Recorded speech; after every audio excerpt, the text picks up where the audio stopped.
All right, boys and girls, I've got a silly question, and then I've got a question that's really going to make you think this morning. The first thing that I would like for you to do to discuss with your partners, I would like for you to please turn to your partner, think for just a second, and if you could be any animal in the entire world, boys and girls, which animal would you be? Animal, I would be a cheetah. And one thing that I really want to stress to students is that we listen with our ears as one of our 5 senses, but we also listen with our heart in the aspect that we're appreciative, that we're listening for information, that we're engaged, and that we're caring about our other friends as they give us information. Real quick, turn your body towards my target board, please. At the very top of my target board, we see today's daily goal. I can ask and answer questions when I investigate animal ears. I've noticed that benefits from just asking quality questions and students asking quality questionings to one another has enhanced engagement a lot. Sometimes they want to know what their friend's about to ask. They want to know what they can learn from that question. A lot of times students get sidetracked or they'll notice something off in the corner, but when they know that a student's about to ask a really engaging question, they want to tune into that. And that's been the biggest benefit so far for me, is just engagement. We are reading What If You Had Animal Ears. Meerkats bark differently, different alarm calls for predators on the ground and in the air. Hearing the ground alarm sends meerkats running. It just makes me think, which ears would be the best ears to have? Which would be the most beneficial? I did a lot of modeling with students asking a question and then, stopping the lesson and saying, okay, now what questions could we ask this student to better understand their question? So we did a lot of kind of puppeteering almost, just to show them what would be, appropriate questions and when the appropriate time would be to ask those appropriate questions. So I'm going to go back and I'm going to investigate this piece of text a little bit more.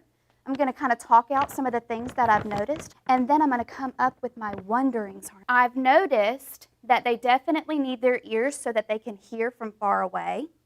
I also notice that they use their ears to give off heat, so the heat leaves their body, and they use it to fan themselves.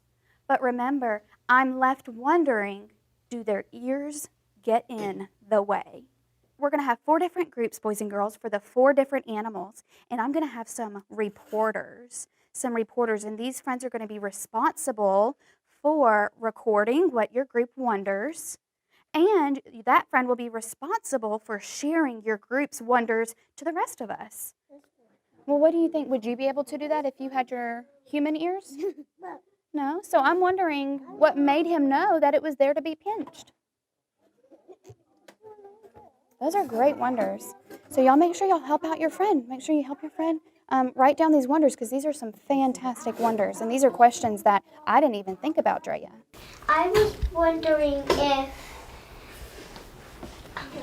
if the ears have fur. In my classroom, I wanted to create just a strong sense of family, and so I think that's kind of built our culture. We have our families outside of the building, and we have our school family as a whole, but then within our classroom, we're a family in itself. And just, you may argue with your family, you may disagree with your family, but at the end of the day, you love your family.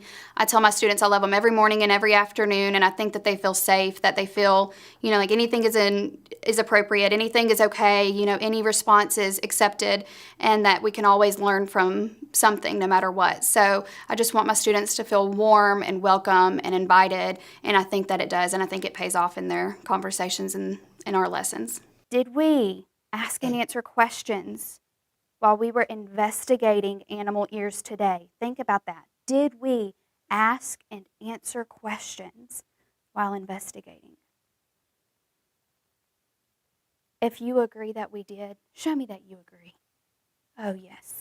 Brody, what do you think? Do you agree that we asked and answered questions when we investigated animal ears? Do we have further investigations to do to get more information about these animals? For sure. The thing that made me most happy about today's lesson was just the collaboration between my kids. They did a great job of just talking to one another, explaining something to one another, asking questions to get clarification from one another. And sometimes you put tiny humans in a building or in a room for too long and they'll start bickering, but today they were just very successful. They were very engaging, very loving, and very caring to one another while they learned.